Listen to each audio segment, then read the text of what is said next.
Queridos amigos, bienvenidos a una nueva temporada aquí en Lecciones de la Biblia. Estamos con un hermoso desafío por delante, que es estudiar el fascinante Evangelio de Juan. Juan nos presenta una perspectiva un tanto diferente. En la temporada pasada justamente vimos a Marcos, que comparte muchas similitudes tanto con Mateo como Lucas. Juan, sin embargo, escribe en un periodo en donde la iglesia está enfrentando nuevos desafíos. Algo de tiempo ya ha transcurrido, un par de décadas. El mundo cristiano ha ido enfrentando nuevos elementos que también desafían su fe, y para muchos les toca vivir un cristianismo ya de segunda generación. Por lo tanto, vamos a ver milagros en donde Jesús sana a distancia, sin incluso ver a quienes están siendo objeto de su gracia y transformación. Y veremos cómo cada una de estas experiencias Juan las va uniendo a través de una temática tan fascinante que luego cerrará en su Evangelio diciéndonos que todas estas señales Jesús las hizo para que pudiéramos creer. Ese será nuestro desafío durante esta temporada. A la luz de lo que Jesús hizo, de lo que Él dijo, de sus obras milagrosas, ¿será que nosotros también creeremos? Bienvenidos a una nueva temporada de Lecciones de la Biblia.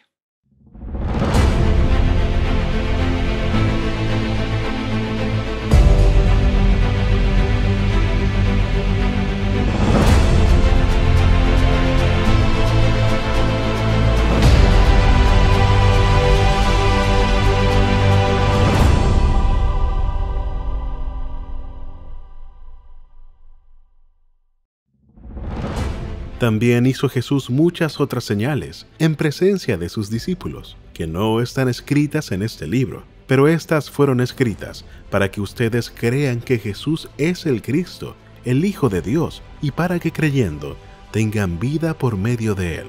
Juan, capítulo 20, versículos 30 y 31. Queridos amigos, un gusto estar junto a ustedes una vez más en Lecciones de la Biblia. Tenemos el privilegio, como ya lo señalábamos, de abordar un nuevo libro de la Biblia, un libro fascinante. Es la perspectiva de Juan, ese discípulo amado que ya en sus últimos años comienza a recolectar y darnos también sus vislumbres de lo que fue su experiencia con Jesús. Y tenemos junto a nosotros un invitado especial para esta temporada. Él se incorporó recién el año pasado a la Facultad de Teología de la Universidad Adventista de Chile, y me refiero al pastor Ramón Pérez, que tenemos aquí junto a nosotros en el estudio. Pastor, muchas gracias por aceptar la invitación. Gracias, Pablo. Gracias por la invitación. Un gusto estar aquí, poder colaborar en este programa y que el Señor pueda permitir que esto sea de bendición para todos los seguidores de Nuevo Tiempo. Sin duda, eso esperamos. Y queridos amigos, vamos a invitarlos aquí desde los estudios. Vamos a elevar una oración para que Dios nos acompañe. Usted, por favor, únase a nosotros, esté donde esté, con sus amigos o familiares. Por favor, oremos juntos a nuestro Dios. Señor, queremos agradecer en primer lugar por la posibilidad de estudiar una vez más tu palabra, sobre todo un evangelio tan fascinante, tan lleno de detalles como es el Evangelio de Juan. Permítenos tener claras vislumbres de lo que tu palabra busca enseñarnos, y que en estos diálogos, Señor, tú puedas estar en medio guiando con tu Espíritu. Lo pedimos en el nombre de Jesús. Amén. Amén. Bien, tenemos aquí un evangelio que, claro, no es parte de los sinópticos. Ya se estudió el Evangelio de Marcos. Veíamos ahí mucha interacción de parte de nuestros amigos, comentando, agradeciendo las perspectivas muy profundas que nuestro invitado anterior, el pastor Lefiguala, pudo justamente traer aquí a la mesa. Sin embargo, ahí tenemos esos tres, los sinópticos, Mateo, Marcos, Lucas. Juan, ya lo habíamos señalado muy brevemente, él escribe un poco tiempo después y como que tiene una perspectiva distinta. Hace énfasis en ciertas cosas que los otros tal vez prefirieron no ahondar, o también porque debe atender ciertas problemáticas que fueron surgiendo justamente en la iglesia a posterior. Nosotros vamos a analizar básicamente tres grandes milagros que hace Jesús. No son los únicos, pero son nuestra puerta de entrada a este Evangelio. Desde la mirada, bueno, para nuestros amigos, el pastor Ramón tiene una preparación también en filosofía, ¿no es cierto? Así que habrá también una perspectiva que va a combinar estos elementos. ¿Qué elementos destacados podríamos ya ir adelantando sobre este Evangelio? Quizás yo diría dos o tres esencialmente. Uno que viene en relación con el propósito del Evangelio. Está claro, como lo decías, que hay un público objetivo, por decirlo, a lo menos en la mente del apóstol, diferente, que es esta nueva generación de creyentes. Es decir, la primera generación estaba ya terminando, empezando a bajar al descanso con Juan cerca del término del primer siglo, cuando el Evangelio, entendemos, se escribió. Y está mirando Juan a esa nueva generación de creyentes, una generación que estaba muy confrontada por desafíos de la época. Estaba la filosofía griega, que va a ser fundamental, sobre todo a través de los llamados padres de la Iglesia a partir del siglo II, y sabemos que eso serviría de puente para que viniesen muchas ideas del mundo griego. De hecho, ya el Evangelio se estaba comunicando a través del idioma griego, lo que implicaba una buena oportunidad, pero un enorme desafío también. Estoy pensando, por ejemplo, que el mismo término evangelion tiene que ver con la comunicación de una buena noticia, pero en el tiempo, en la época, más bien relacionada con una buena nueva del emperador, por ejemplo. Estaba pensando también que en el cambio de época que había supuesto el término de lo que llamamos el periodo anterior a Cristo y posterior a él, también tenemos, por ejemplo, a Virgilio escribiendo en el 37, entre el 37 al 41, que habla de la venida de un hijo que nacería y que sería un hijo ilustre. O sea, había todo un tema de época en el cambio desde el periodo anterior a Cristo y posterior, pero ahora Juan, al finalizar el primer siglo, está mirando a esa nueva generación de creyentes, y por eso que los propósitos entendemos que son distintos. Ya no es una colección o recolección de hechos, no es una perspectiva historiográfica, sino que más bien son temas teológicos que tienen el objetivo de preparar o afirmar en la fe esa de la que habla el último capítulo del libro, para que creáis en Jesucristo como Hijo de Dios. No, y vemos que estos cambios generacionales en la Biblia siempre han sido complejos. Si nosotros pensamos en la época de Josué y pasando luego al periodo de los jueces, vemos ahí también un cambio generacional. Aquellos que habían estado con Moisés, que habían alcanzado a ver el liderazgo de Moisés y que luego habían visto a su sucesor directo, que fue Josué, bueno, esa generación ya también está muriendo. Y pasamos a un periodo de los jueces en donde cada uno hacía lo que bien le parecía, porque tristemente tal vez la forma de traspasar ese legado, esa enseñanza de estos dos grandes patriarcas, llamémosle así, no fue de la mejor. Juan está tal vez en ese cruce también, y él, como se señalaba, ¿no?, tiene que asegurar que esta segunda generación tenga cómo seguir creyendo en Jesucristo y su mensaje, aunque no lo habían alcanzado a ver ellos directamente, ni habían alcanzado ellos a escuchar. Ahí, en los faldeos de los cerros, de los montes de Galilea, ellos no habían escuchado los sermones. Así que Juan tiene un desafío, ciertamente, tomar estos eventos históricos que él mismo vivió y plantearlos de una manera vívida a una audiencia que está con tal vez otros elementos que los distraen, por un lado, o con cierta presión. Y hay algo se deslizaba respecto al emperador, ¿no es cierto? Cada vez queriendo posicionarse en un lugar más y más exaltado. Incluso ya elementos del emperador como divino ya estaban tal vez queriendo instalarse con mucha fuerza, sobre todo en Asia Menor, que es donde Juan presumiblemente estaba, ¿no es cierto?, escribiendo. Bueno, el tiempo avanza y muchos de estos elementos transversales del Evangelio los vamos a ir viendo. Tal vez vamos a este concepto que Juan trabaja, hablando de estas señales. Algo se anticipaba respecto al propósito de este Evangelio y que ya se encuentra abriendo la lección de esta semana en lo que es el versículo para memorizar. Muchos de nuestros amigos hacen ese ejercicio de memorizar este pasaje que viene justamente de los últimos capítulos de Juan. Jesús hizo muchas señales al punto de que no sería posible escribirlas, pero estas Juan las dejó con la intención de que la gente pudiera creer, ¿no es cierto? ¿Cuál fue la primera de estas señales? Porque fueron varias. La primera justamente nos lleva a un escenario que muchos podrán asociar tal vez con una experiencia personal también, era una boda. ¿Qué elementos se asoman y qué es lo que principalmente Jesús procuraba con estas señales, partiendo con esta primera? Bueno, ese es un punto importante que se ha mencionado y creo que vale la pena seguir subrayándolo, que es el hecho de por qué organizar casi temáticamente el libro en función de las señales. Sí. Y eso iba a ser un elemento muy importante porque de nuevo estamos pensando en esa segunda generación de creyentes que necesitaban una afirmación en el papel, en el rol de Cristo como Hijo de Dios, y la manera de confirmar que Él lo era a través de los prodigios y señales que Él había realizado.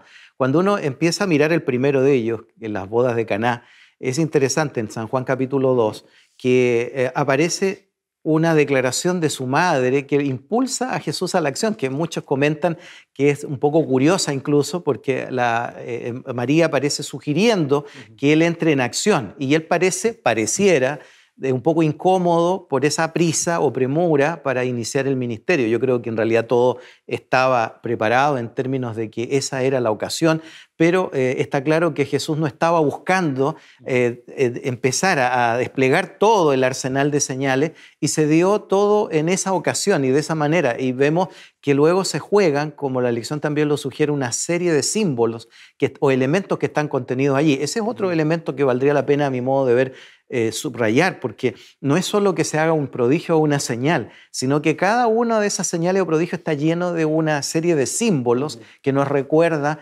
varios cuadros y momentos en la historia de la salvación en el Antiguo Testamento. Claro, no es como que Jesús va haciendo milagros conforme las circunstancias fortuitas se van dando, ¿no? Hay una intencionalidad. Aquí Él convierte el agua en vino, ¿no es cierto?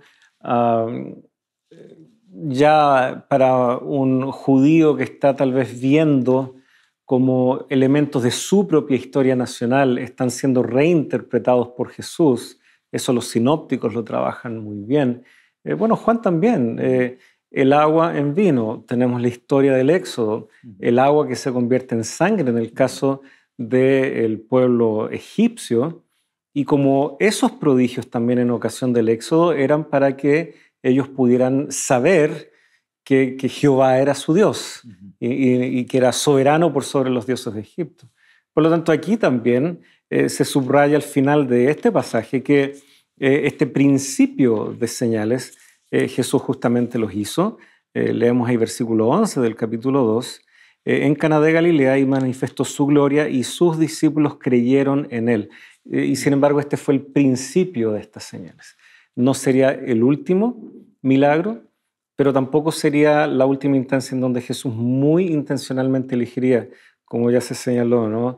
Qué simbolismo también estaba apuntando la atención de la gente hacia su persona y hacia su ministerio. Sí, pensaba en esto que comentabas en relación con las ideas, el mundo de ideas del Antiguo Testamento, porque allí en el lugar donde Moisés va a convertir, ¿cierto?, el agua en sangre, Jesús aparece convirtiendo el agua en vino. Y es interesante porque luego ese vino va a simbolizar en el Nuevo Testamento la sangre de Cristo. La sangre de Cristo. Así que hasta cierto punto aparece aquí, hasta cierto punto, y en realidad está así implícitamente, el Señor está apareciendo como un segundo Moisés. Pero por otra parte, dice el versículo 6 del capítulo 2, había allí 6 tinajas de piedra para agua dispuestas para el rito de purificación de los judíos. Y eso tenía que ver con el lavamiento, especialmente la higiene al comienzo, a la entrada, a la llegada. Y es interesante que se va a ofrecer un agua que se convierte en vino, y ese vino, que simboliza también la sangre de Cristo, también es para limpieza, pero para una purificación en un sentido mucho mayor y mucho más completo. Por lo tanto, aparece no solo como Moisés, sino que lo que usa, es decir, el agua que se convierte en vino, está también denotando un profundo símbolo espiritual. Así es. Y bueno, será también motivo de controversia. Y aquí nos adelantamos a lo que será el diálogo que Jesús sostendrá con algunos líderes, que él justamente les va a señalar. Moisés ya dijo esto. Moisés ya señaló esto. O Moisés les condena a ustedes porque no hacen caso a lo que él mismo ha dicho. Por lo tanto, estas alusiones a Moisés muy tempranamente en el Evangelio van también apuntando hacia, había una autoridad, había un rico legado que dejó Moisés, pero en Jesucristo todo eso ahora haya su cumplimiento, y un cumplimiento superlativo, sin duda. Acá ya leímos este pasaje, pero tal vez vale la pena recalcar un poco. Los discípulos, dice el versículo 11, creyeron en él, ¿ya? Es interesante porque los primeros, en el capítulo 1, nosotros ya vemos cómo los primeros discípulos ya se acercan a Jesús. Tenemos también a Felipe y Natanael que terminan acercándose. Felipe ya describe a Natanael, hemos hallado al Mesías. O sea, vemos claros indicios que ellos ya estaban creyendo, ya estaban de alguna manera manifestando fe, pero pareciera que ahora el capítulo 2 nos dice, bueno, pero frente a esta señal, ellos creyeron. ¿Qué diferencia habría entre el capítulo 1 y la respuesta que ya vemos y al creer que se está generando ahora en el capítulo 2? Yo estaba pensando en lo mismo y en el mismo versículo iba a sugerir también ir a él y tú hiciste lo mismo. Así que estaba pensando justamente en eso porque dice manifestó su gloria y sus discípulos creyeron en él. Entre paréntesis el concepto de gloria que es tan recurrente en el Evangelio de Juan y que tiene mucho que ver también justamente con la manifestación de su carácter, pero también de su poder, que está conectado a su poder. Y aquí Cristo aparece obrando poderosa y prodigiosamente, y esto va estimulando, yo así lo entiendo, la fe de los discípulos, afirmándola y confirmándola, pero el resto del Evangelio, o cualquiera de los Evangelios, muestra que había un desarrollo todavía por camino, había mucho camino por andar. Era necesario transitar de esa fe inicial, bueno, especialmente los educadores religiosos, siguiendo algunas teorías del desarrollo infantil o adolescente, hablan del tránsito, ¿cierto?, del estadio inicial de la heteronomía a un estadio o de estado de autonomía, ¿cierto? Y ese tránsito también implica la afirmación o apropiación de la fe propia, no es la fe ajena. Yo creo que el estado inicial en que Cristo los encontró y fue alimentando esa fe requería un largo camino para que se desarrollara completamente. Sí, y de hecho, quiero saltarme, no está incluido dentro de lo que es para el estudio para esta semana o los diálogos para esta semana, pero si nos recordamos un pasaje ya muy conocido ahí en el capítulo 14, Jesús está en estas últimas palabras hacia sus discípulos antes de ya ir a la cruz. Y recuerden que Él promete que vendrá una segunda vez y que hay un camino que Él ahora tiene que recorrer, etc. Y Felipe les dice, Señor, muéstranos al Padre y nos basta, verso 8 del capítulo 14.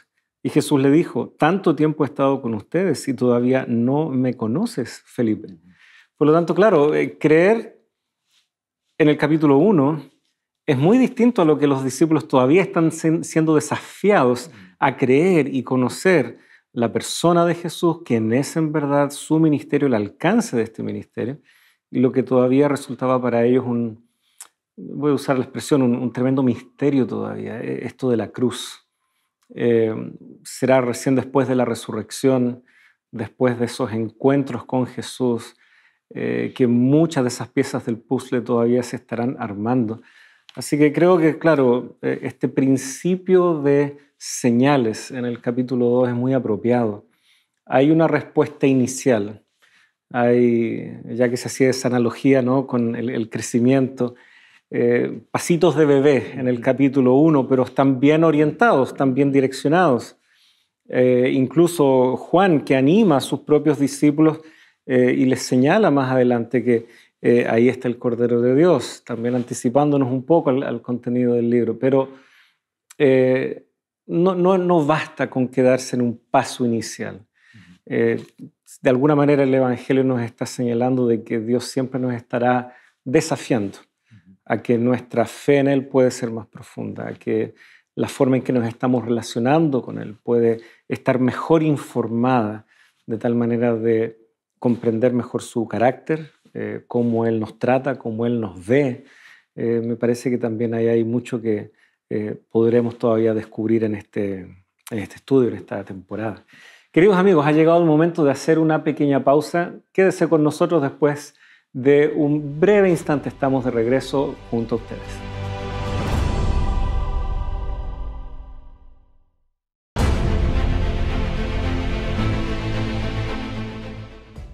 ¿Alguna vez te has preguntado cuál es el poder de la oración o cómo debes orar? La guía de estudio titulada Dios me oye te ayudará a encontrar estas respuestas. Para solicitarla, solo debes escribir al número que está apareciendo en pantalla o también lo puedes hacer ingresando a nuestro sitio web. Que el Señor te bendiga.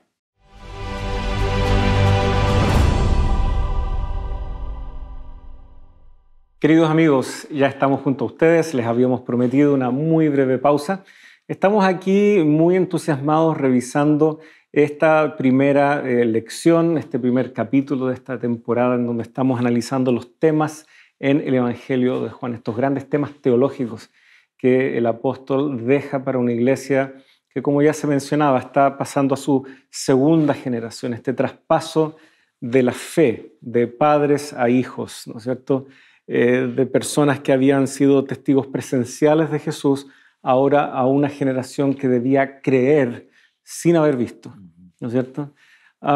Y eso nos lleva tal vez al siguiente episodio destacado en esta primera lección, en este primer capítulo. Tenemos a un padre que también tuvo que creer sin ver. Estamos ahí ubicados en el capítulo 4. El capítulo 4, sin duda, tal vez se lo lleva el protagonismo la mujer samaritana, pero no nos vamos a detener ahí aún.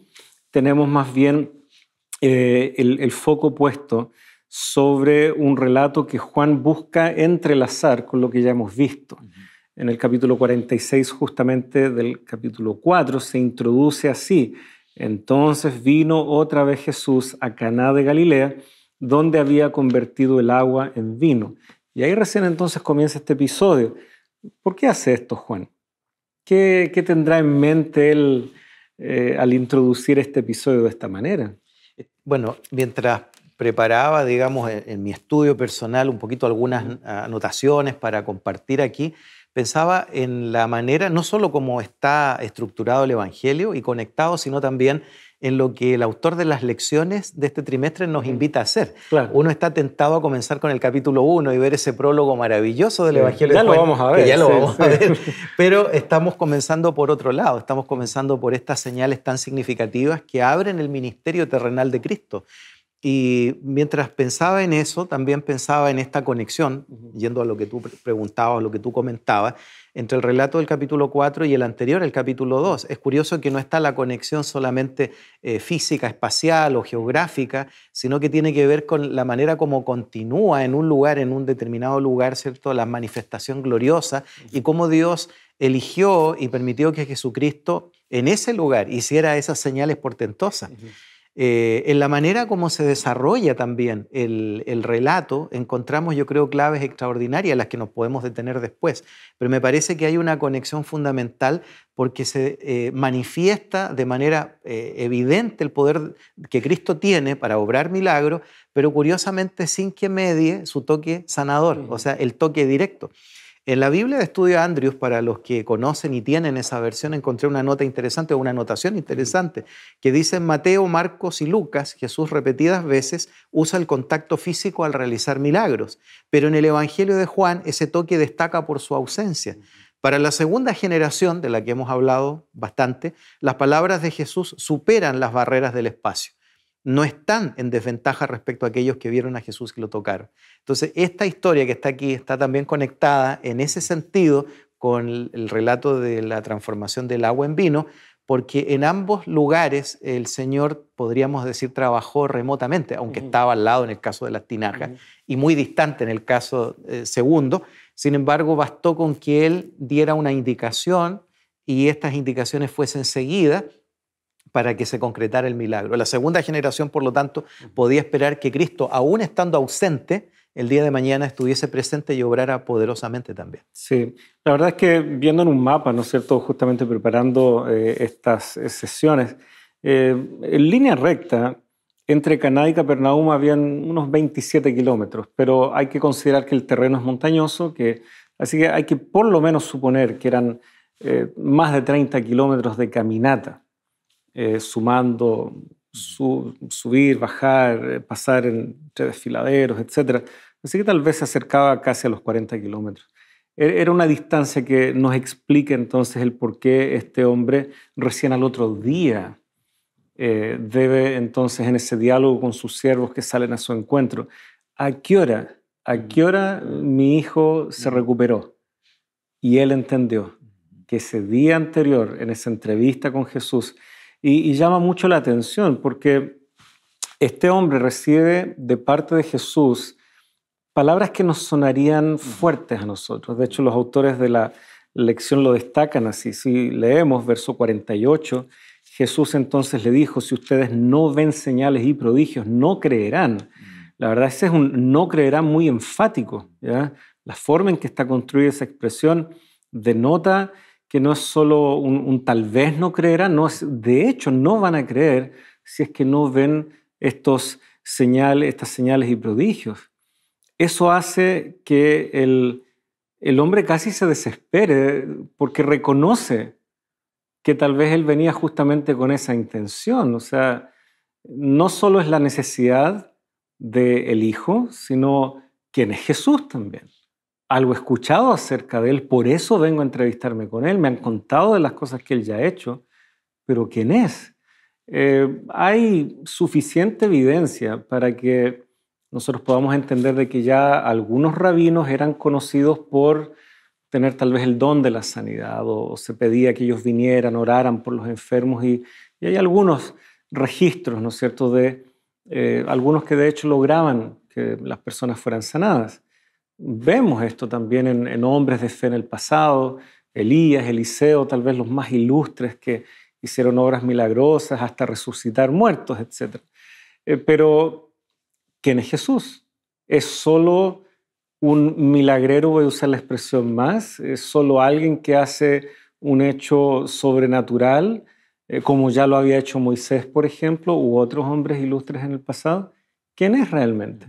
Entonces, tal vez esta realidad en la mente de este oficial de Capernaum, Jesús la supo interpretar y vio que aquí había mucho más en juego que solo la sanidad del hijo. Había también una profunda inquietud en la vida de este hombre y por lo tanto Jesús se atreve a desafiar eso. Así que él, casi en desesperación, lo único que logra decir, Señor, baja antes que mi hijo muera. ¿Ya? Puedes irte, tu hijo vive. ¿Qué vio Jesús en esa respuesta? Pareciera que no hubo una respuesta de fe, diríamos nosotros, solo una insistencia o tal vez transmitir su desesperación. Y sin embargo, yo lo veo así, él no bajó de inmediato a su casa. Él podría haber partido de inmediato, aunque hubiese llegado trasnochado y todo. Todo indica que él debió quedarse y viajar al día siguiente por la distancia que ya habíamos visto, y porque de hecho él tiene esta conversación con sus siervos al día siguiente. Ahí yo veo que él se fue tranquilo porque creyó. Yo lo que veo ahí es una condición de entrada y otra de salida. Claro. Llega de una manera, el Señor tiene hasta cierto punto que reprenderlo. Quiero verlo como una afirmación o un estímulo, mejor dicho, para que desarrolle su fe. Y luego del encuentro y de que el Señor pronuncie su palabra, él confía y efectivamente no apura el tranco o la caminata para llegar rápido, sino que algo ha ocurrido. Claro, tenemos pocos versículos, pero algo se obró allí, algo ocurrió. De nuevo, conectándolo con esta idea que comentábamos en el primer bloque sobre la segunda generación de creyentes, me parece que resulta muy apropiado para esa generación que también va a experimentar situaciones y condiciones distintas. En primer lugar, está distanciada bastante del tiempo cuando los acontecimientos ocurrieron y depende de los testigos que van muriendo gradualmente. Ellos van a tener una condición, seguramente al comenzar a creer en Jesús, que no es la mejor. No han sido testigos oculares y van a partir seguramente de la misma posición de algunos de estos personajes bíblicos. Y entonces van a sentirse, yo así lo quiero entender, aceptados e incluidos, de tal forma de que ellos también pueden ser destinatarios de esta buena nueva, aun cuando la forma, la respuesta inicial no sea completa. Pero ahí se juega este camino que es distinto. Cuando uno lee, vamos a verlo en el prólogo, el capítulo 1, el Señor viene a los suyos, unos lo reciben, otros no. Se juega mucho en el Evangelio de Juan este tema también. Hay personas que en una condición de entrada parecían ser personas más adecuadas. Aparentemente tenían una calificación o cualificación mayor, pero luego no son aptas para el reino.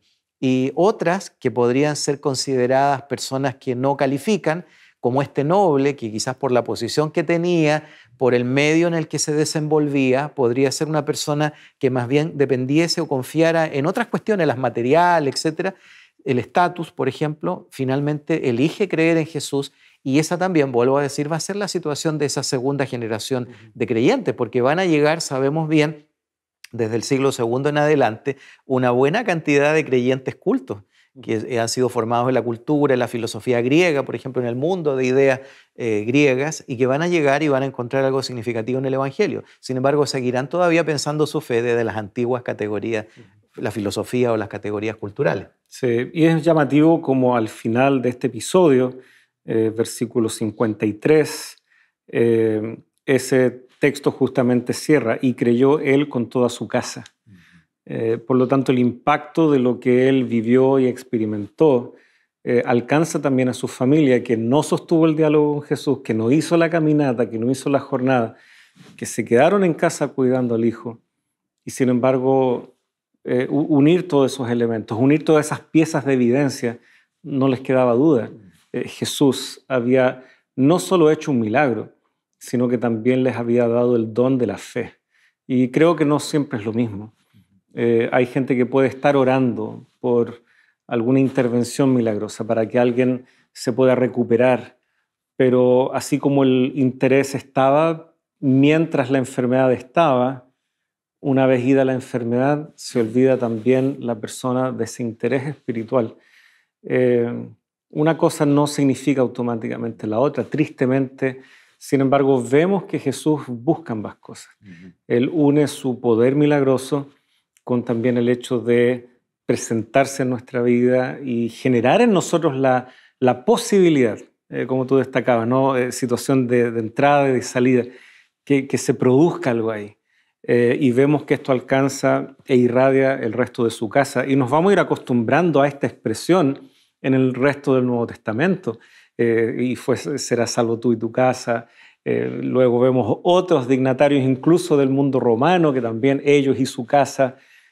Pareciera que esta forma de impactar tan profundamente la vida de alguien será la manera en que estos cristianos de segunda generación también y luego de tercera generación seguirán replicando la posibilidad de creer. Sí, yo quería subrayar otra cosa que también está ahí al final, después de creyó toda su casa, que es enseguida, esta segunda señal hizo Jesús cuando fue de Judea a Galilea, y de nuevo la conexión que decíamos con las bodas de Caná. Y es interesante porque el primer milagro ocurre en una ocasión festiva. Uno podría esperar a lo mejor que fuera en una fiesta más religiosa, aunque el matrimonio implica eso, una fiesta religiosa, pero estoy hablando de una fiesta más cúltica, a lo mejor podríamos haber esperado que fuese así.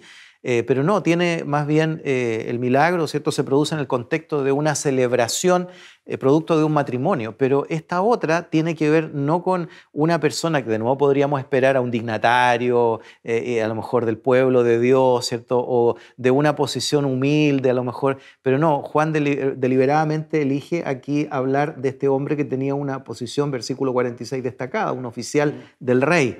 Entonces, de nuevo pienso que en esto Juan está siendo muy intencionado, tratando de mostrar que el Evangelio intenta ser pertinente o ser relevante en todo tipo de contextos. Yo creo que eso se aplica muy bien también y apropiadamente al tiempo en el que vivimos hoy día. A veces equivocadamente pensamos que todo el Nuevo Testamento, todo el siglo I trata, por ejemplo, de creyentes pobres, humildes, pero vemos ya en el Nuevo Testamento cómo el Evangelio está traspasando las capas sociales.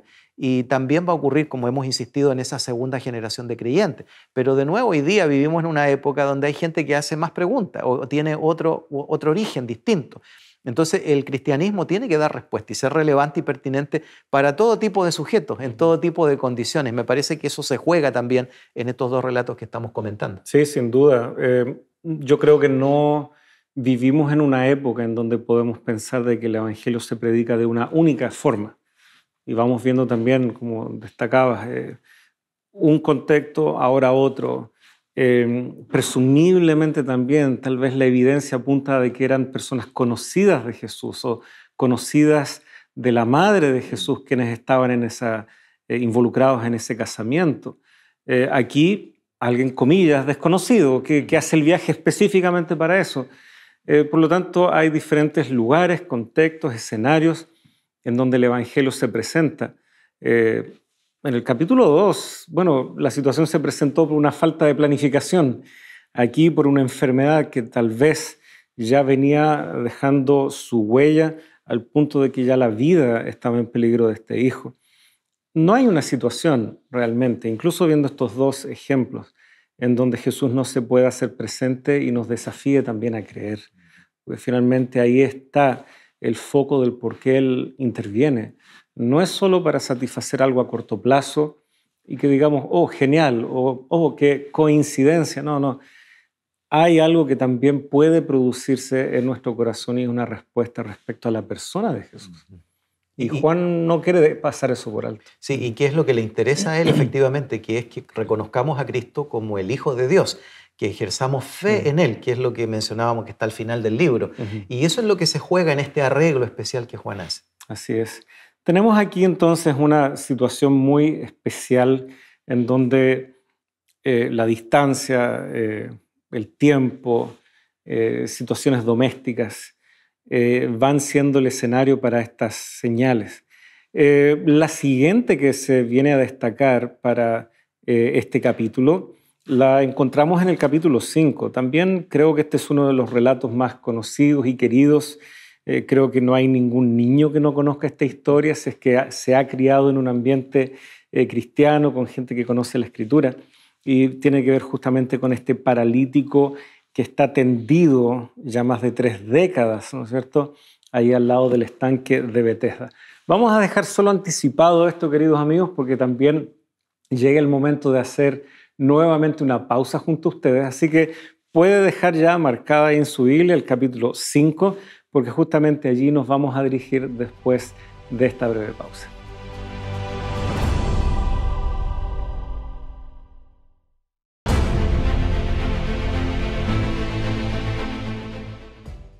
Hola amigos, antes de continuar con el tema de hoy, quizá alguna vez te hayas hecho las siguientes preguntas. ¿Será que Dios existe? ¿Es la Biblia un libro confiable? ¿A dónde vamos después de morir? Si estás buscando respuesta a estas preguntas, hemos preparado la guía de estudio En Busca de la Verdad. A lo largo de sus 15 lecciones encontrarás las enseñanzas de Dios para tu vida.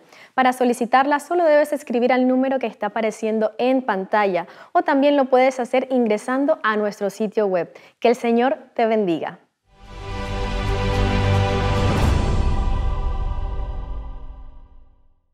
Gracias por permanecer junto a nosotros. Confiamos que ya tienen su Biblia allí en Juan capítulo 5. Nos corresponde entonces ver este siguiente milagro, que la verdad que tiene una dinámica bien interesante. Jesús le hace una pregunta a este hombre que yo sé, muchos han dicho, pero no era obvia la respuesta. Tal vez no lo era tanto. ¿En qué situación nos encontramos aquí, en esta siguiente ocasión que se nos está invitando a estudiar? Bueno, quizás agrego otro elemento más a eso primero, que era que todos solemos recordar el hecho de que le hace una pregunta, ¿cierto? Sí. Cuya respuesta sería obvia, pero yo agregaría otro elemento que está mencionado en el versículo 9, digamos de forma casi inadvertida, podría pasar, pero era muy importante, que dice la última parte, era sábado aquel día.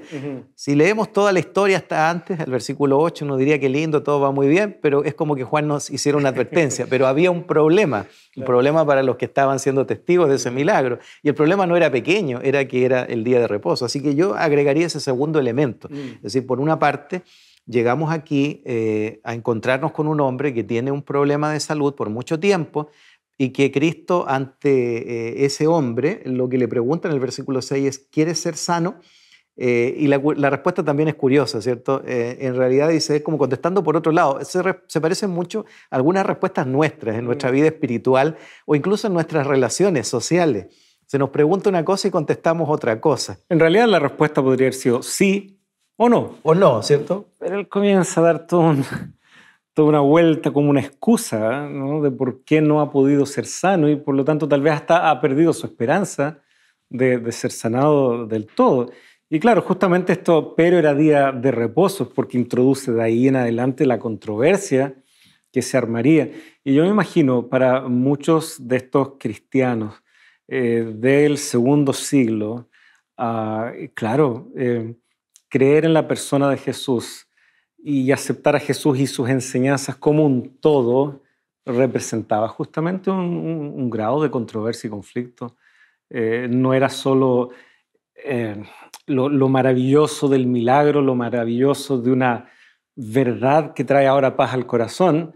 Sí, paz en el corazón, pero ciertamente cierto conflicto, porque el emperador cada vez quiere ser adorado un poco más. De hecho, Asia Menor fue el primer lugar, fuera tal vez del círculo propio de Roma en la bota itálica, que aceptó más rápidamente esta idea de deificar al emperador, porque les traía una ventaja política a estas ciudades. Había muchas ciudades independientes que habían recibido muchos favores por el hecho de abrazar y apoyar al emperador de turno. Entonces, Juan está escribiendo en esa región, ¿ya? Todo indica que él termina su ministerio en Éfeso y ahí será el desafío.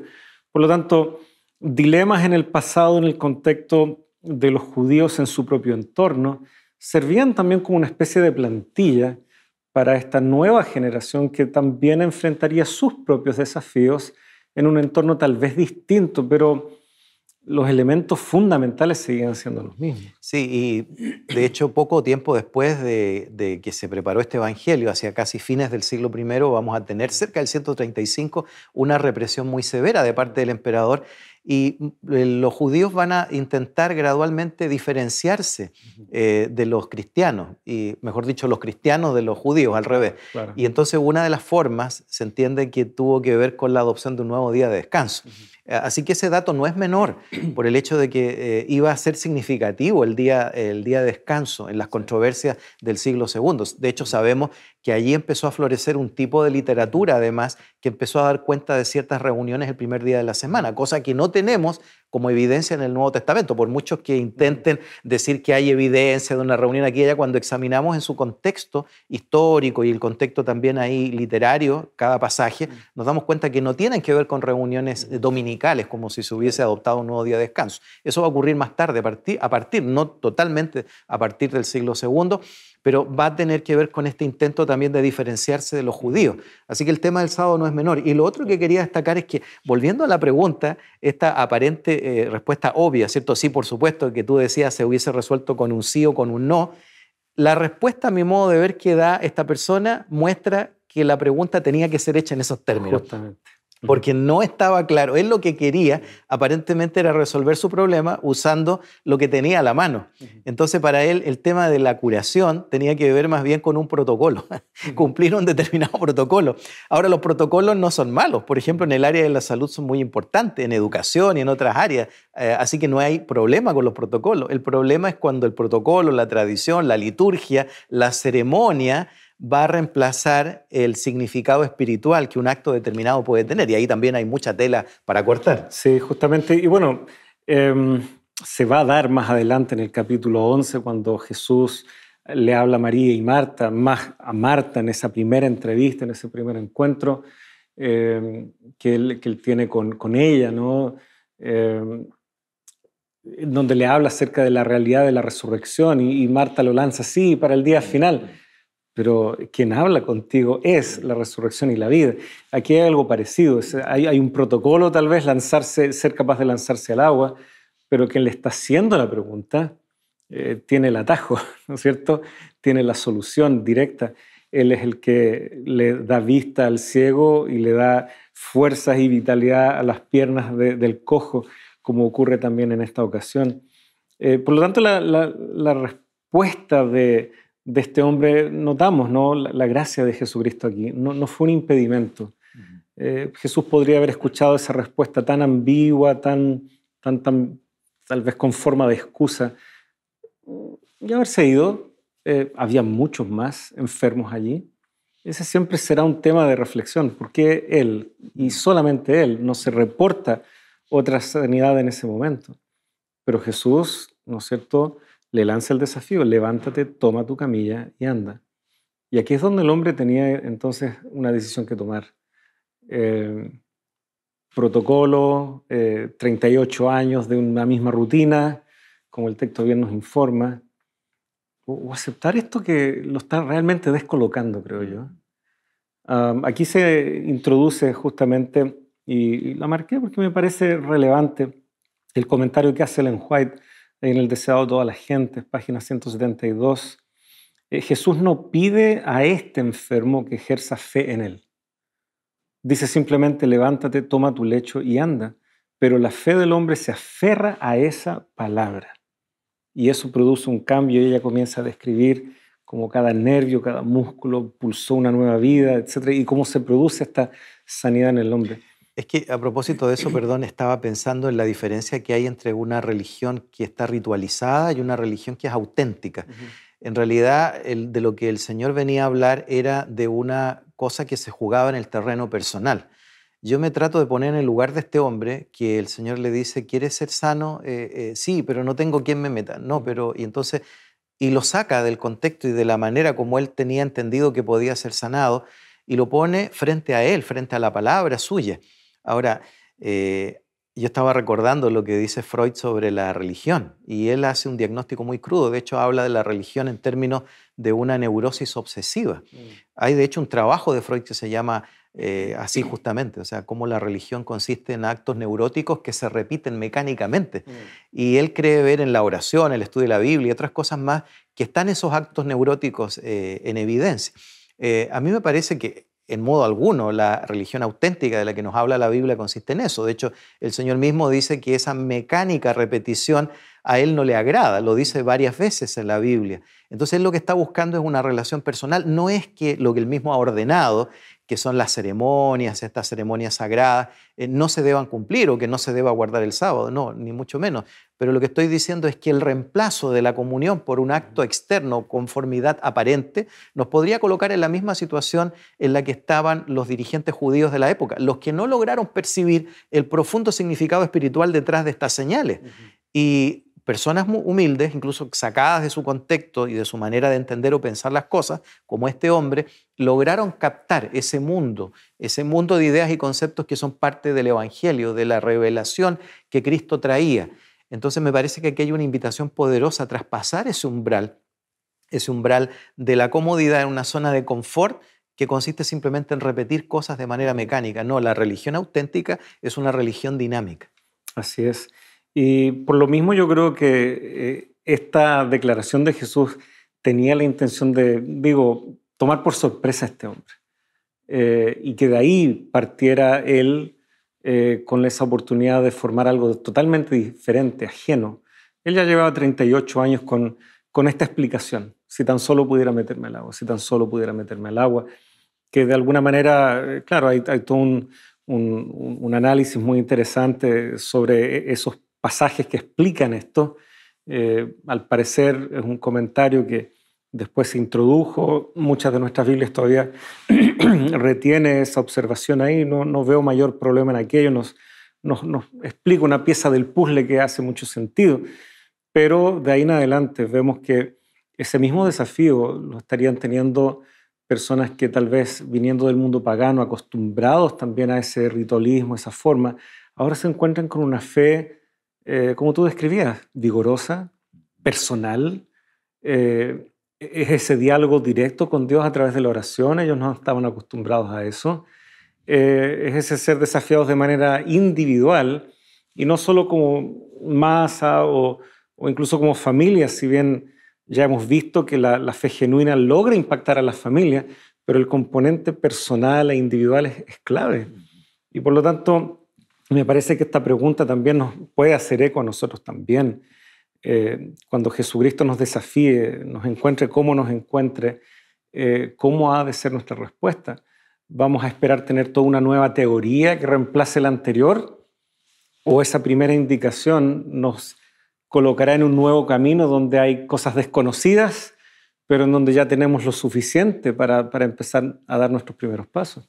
Yo quería mencionar, que quizás dejando un poquito de lado por ahora el conflicto que se desarrolla aquí también, en estos versículos, sería interesante volver a esto de la condición de entrada y la condición de salida. Aquí también tenemos a un hombre que tiene una condición de entrada, está confundido, está pegado a la rutina o a lo que entiende será la rutina de la sanidad y la quiere alcanzar a través de ese mecanismo. El Señor lo descoloca, lo saca de ese orden de acontecimientos y lo pone en una dinámica espiritual diferente. Pero luego pareciera en todo momento del relato, en la medida que el hombre es interrogado, que esa fe va creciendo y se va afirmando. Y eso es interesante también. Nuevamente pienso en la condición de entrada y la condición de salida. Lo veremos cuando examinemos el relato de la mujer samaritana en su momento, que también hay una condición de entrada y una condición de salida. Y entiendo que así funciona la dinámica del Evangelio. Nos encuentra en un punto de la vida, en una condición determinada, pero luego nos va haciendo madurar. A veces demora, pero otras veces es rápido. Así es. Los que lamentablemente no están participando mucho de esa dinámica de condición de entrada y de salida, son estos líderes. Versículo 15 y 16 vemos ahí, el hombre se fue y dijo a los judíos que Jesús era el que lo había sanado. A causa de esto los judíos perseguían a Jesús porque hacía estas cosas en el día de reposo. Y vamos viendo de que esa intención que ya se asoma tan claramente aquí se va reforzando y llega a un punto crítico ya con la resurrección de Lázaro, en donde ya ellos entienden que a toda costa deben dar muerte a Jesús. Bueno, no vamos a tener tiempo, lamentablemente, para ver elementos muy señalados respecto a cómo el trabajo de Jesucristo y de Dios, el Padre, se mantiene. Eso es lo que valida que Él haga estos milagros en sábado, y es justamente lo que viene a ser ubicado aquí por Juan en las palabras siguientes de Jesús a contar del versículo 19 de este capítulo 5. Lamentablemente el tiempo se nos ha venido encima. Así que con todo lo que ya hemos visto, tal vez a nuestros amigos darles alguna última invitación, alguna palabra de cierre antes de también cerrar con una oración. Bueno, yo creo que recordar lo que hemos dicho en relación a afirmar la fe en Cristo como el Hijo de Dios, el Verbo, cuando lo veamos en el estudio del prólogo, que ha venido para manifestarse como la segunda persona de la divinidad y que viene a operar o a obrar la salvación de la humanidad. Creo que la mejor invitación que podemos hacer al cierre de esta lección es recordar que todo lo que Cristo hizo tuvo en mente justamente tenderse él mismo, ni siquiera tender, sino que tenderse como un puente sobre el abismo para volver a conectar con la raza humana y darle una oportunidad para ser redimida. Ese puente que se había cortado producto del pecado, el Señor Jesucristo estableciéndose como un puente para volver a conectar con Dios, y me parece que no debemos perdernos, aún en medio de todas estas señales portentosas que estamos estudiando, no debemos perder de vista el hecho de que lo que se juega aquí es que el Señor está intentando que volvamos a conectar nuevamente con Él y reconocerlo como el Hijo de Dios y el enviado de Dios. Así es. Queridos amigos, está hecha la invitación, está hecha esta reflexión que nos anima justamente a tomar decisiones frente a Jesucristo, que nos quiere en un encuentro personal, en ese nivel, entrar en un diálogo y en una entrevista, digámoslo así, con nosotros. Ya se ha entrevistado con estos personajes en el pasado, tal vez hoy nos corresponde a nosotros. Pastor, por favor, diríjanos en oración, así cerramos también el capítulo en esta oportunidad. Vamos a orar. Querido Padre y buen Dios que estás en los cielos, alabamos y glorificamos tu nombre, te damos gracias porque cada vez que invocamos tu nombre, Señor, tú envías a tu buen Espíritu para ser nuestro Maestro. Queremos que Él nos siga instruyendo a medida que avanzamos por este precioso Evangelio de Juan, tu Hijo, y gracias por el mensaje que nos transmites a través de este libro. Ayúdanos, Señor, a comprenderlo mejor cada día, a comprender tu palabra. Despierta en nosotros el firme deseo de obedecerte. Lo pedimos en el nombre de Jesús. Amén. Muchas gracias, Pastor, por esta primera jornada, este primer capítulo de esta temporada. Y queridos amigos, queda abierta entonces la invitación para que usted siga junto a nosotros semana a semana estudiando estos preciosos temas del Evangelio de Juan.